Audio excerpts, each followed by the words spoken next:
¿Qué tal, gente? ¿Cómo les va? Bueno, espero que muy bien.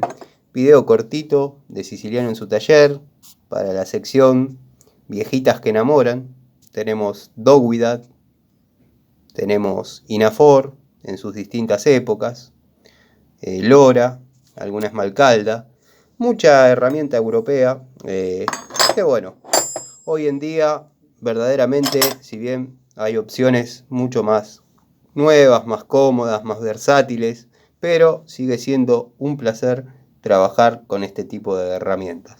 Acá en mi taller, si bien no salen del taller estas herramientas, pero siempre se utilizan, dado que bueno, uno por ahí trabaja con medidas y modelos de cosas antiguas, donde estas herramientas se mueven con excelencia. La verdad que es placentero trabajar con este tipo de llaves.